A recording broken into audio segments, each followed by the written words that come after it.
अस्सलामुअलैकुम। Pakistan cricket team में आखिर हो क्या रहा है?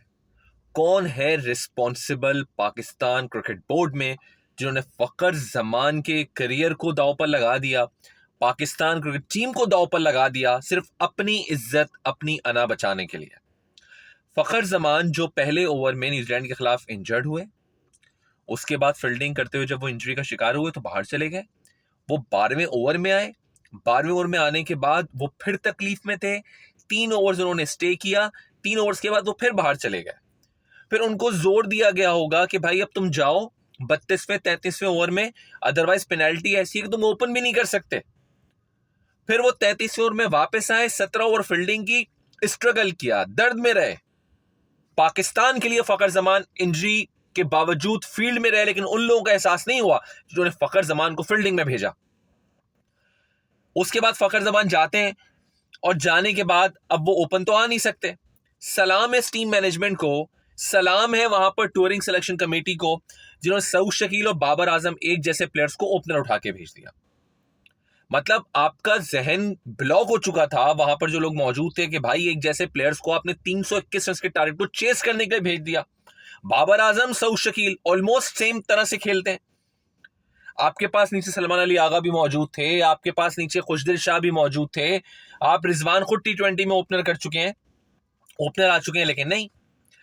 कौन देगा इन सवालात के जवाबात कि सबसे पहले आपने जो ओपनर है, मैं इस पे फिर आता हूं फखर जमान की इंजरी का कौन जिम्मेदार है, कि आपका जो ओपनर था आपने ओपनर सेलेक्ट नहीं किए। असर शफीक सिलेक्शन कमेटी में है, अजहर अली 100 टेस्ट मैचेस खेलने वाले थे वो सिलेक्शन कमेटी में है, Aqib Javed almost selection committee में है, अलीम डार सिलेक्शन कमेटी में है। यार ये बड़े नाम है पाकिस्तान के, ये जवाब देंगे कि इन्होंने क्यों ओपनर सेलेक्ट नहीं किया।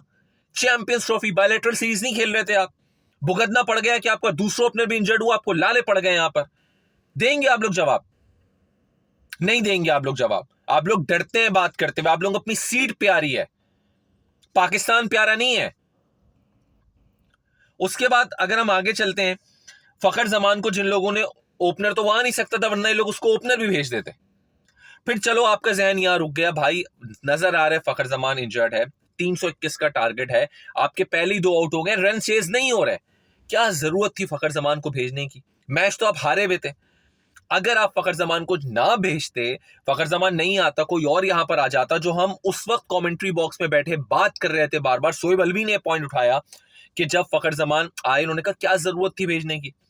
यार आप किसी और को ऊपर भेज देते। अब क्या हुआ, फखर जमान इंजरी का शिकार हुए। अगर फखर जमान को आप नहीं भेजते तो हम इंडिया के खिलाफ मैच में उसको सेव कर सकते थे। यानी एक लड़का जो इंजरी का शिकार है, कर्ब का शिकार है, यार आपने उसको उठाकर भेज दिया। वो पहले ही दर्द में, तकलीफ में लंगड़ा कर चल रहा है, सख्त तकलीफ में, आपने उसको फिर भेज दिया।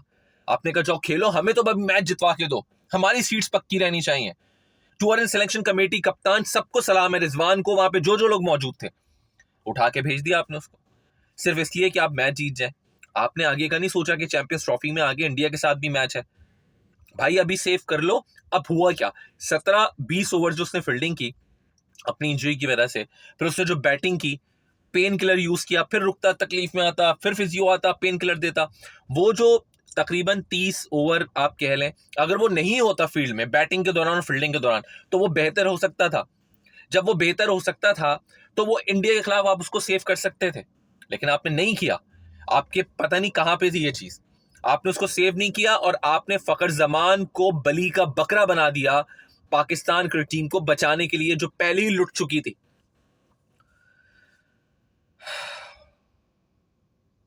मुझे समझ में नहीं आता कि उस वक्त जब फखर जमान बैटिंग करने के लिए आए, एक तो बाबर आजम को भी सलाम है माशाल्लाह से, उसका गेम भी ऐसा है। मोहम्मद हफीज उनको बड़ा डिफेंड कर रहे थे बाबर आजम को कि उसका गेम ऐसा, उस पर प्रेशर आ गया। क्या प्रेशर आ गया भाई, कल थोड़ी टीम में आए बाबर आजम। यार कब तक आप लोग डिफेंड करते रहेंगे भाई, कब तक करते रहेंगे? बाबर आजम भी देख रहे हैं फखर जमान के साथ प्रॉब्लम है, वो भी बार बार या तो डॉट बॉल्स खेल रहे हैं, वो सिंगल ले रहे हैं, वो बाउंड्रीज की तरफ जा भी नहीं रहे और सिंगल ले रहे हैं ताकि फखर जमान और तकलीफ में है वहां पे, और सिंगल ले रहे हैं। मतलब बाबर आजम भी अपने आप को, वो शॉट्स ही नहीं खेल पा रहे हैं, सर्कल ही पार नहीं कर पा रहे हैं, उनको बाउंड्री हासिल हो जाए। करेंगे भी कैसे, उनका गेम भी वो नहीं है जो हफीज ने कहा। लेकिन इसका मतलब ये तो नहीं था ना कि आपने फखर जमान को यहां पर आए और बली का आपने बकरा बना दिया था। तो मेरा सिर्फ कहने का मकसद ये है यहाँ पर कि आपने फ़खर ज़मान को पाकिस्तान पे कुर्बान कर दिया। अगर आप फ़खर ज़मान को यहाँ पे सेव कर लेते, अगर फ़खर ज़मान आपके पास सेव हो जाता, तो वो चैंपियंस ट्रॉफी में इंडिया के खिलाफ भी मैच खेल सकता था, वो चैंपियंस ट्रॉफी में रहता। अब जो लोग बात कर रहे हैं पहले इमाम की, अब तो इमाम आगे मुतबादिल, लेकिन इमाम की बात उस वक्त हो रही थी जब फ़खर ज़मान ओपनर थे और इमाम उनके साथ होते। दोनों एक दूसरे को कॉम्प्लीमेंट इस तरह से कर रहे हैं कि वो एक तेज खेलने वाला था और एक बॉल टू बॉल खेलने वाला था, तब आपकी ओपनिंग मजेदार होती।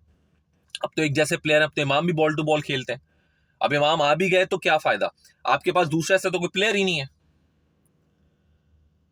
मेरा सवाल सिर्फ उन लोगों से है जो पाकिस्तान के करता धरता है, पाकिस्तान टीम के। पहले आपने, कोई सवाल करेगा इनसे कि आपने क्यों ओपनर सेलेक्ट नहीं किया? सवाल करने के बाद जवाब, बल्कि किया, जवाब क्या आया? नहीं जी, बाबर आजम टेक्निकली साउंड है, हमने उसको ओपनर खिला लिया, ये एक सीरीज की बात है, आगे जो है रिजवान ने जवाब दिया, ये तो एक सीरीज है, आगे वापस ओपनर आ जाएंगे। इसमें क्यों नहीं आए? इसलिए नहीं आए कि आपको अपनी मनपसंद के लड़के टीम में डलवाने थे किसी को, जिसकी वजह से टीम का कॉम्बिनेशन खराब हो जाता और ओपनर अगर आता तो वो लड़के टीम में नहीं खेलते। इस वजह से नहीं आए।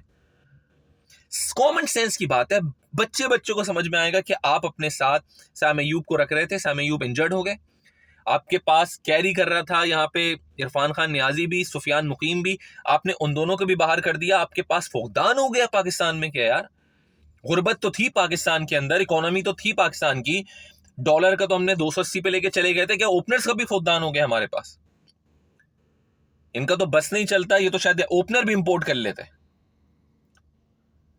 मुझे इस वक्त इतना सब गुस्सा है सिर्फ इस हवाले से कि आपने फ़खर ज़मान को ना बली का बकरा बना दिया, और ये सब जिम्मेदार है फ़खर ज़मान की इंजरी के।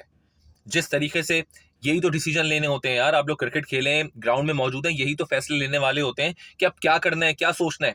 बाहर बैठे हुए लोगों की समझ में आ रहा है, शोएब अलवी की समझ में आ रहा है कमेंट्री के दौरान, वो जब मेरे साथ मौजूद थे, कि फ़खर को तकलीफ में देखा, कह रहे हैं इनको नहीं भेजना चाहिए था यार, जब उसकी तकलीफ आपको इतनी नजर आ रही है तो आपको नहीं भेजना चाहिए था उसे। कौन सा आपका मैच उस वक्त कांटेदार मैच हो रहा था, बिल्कुल ऑलमोस्ट ऐसा था कि आप नेक टू नेक जा रहे हैं, मैच जीतने वाले, खेला नहीं जा रहा। अगर आप उसकी वीडियो क्लिप्स देखें, जिस तरह से वो खेल रहा है, वो तकलीफ में, सलाम है फ़खर ज़मान को, सही मानों में वो पाकिस्तान का फौजी रहा, सेलर रहा पाकिस्तान नेवी में, कि जिसने हक अदा कर दिया इस मुल्क का। फ़खर ज़मान ने बतला दिया कि पाकिस्तान से बढ़ के उनके लिए कुछ नहीं, लेकिन और लोगों ने ये नहीं बताया कि उनके लिए पाकिस्तान से बढ़ के उनकी अपनी अना, अपनी जिद है। बर्बाद कर दिया पाकिस्तान की टीम को, फ़खर ज़मान को, और बाहर कर दिया। कोई पूछने वाला नहीं है इन लोगों को।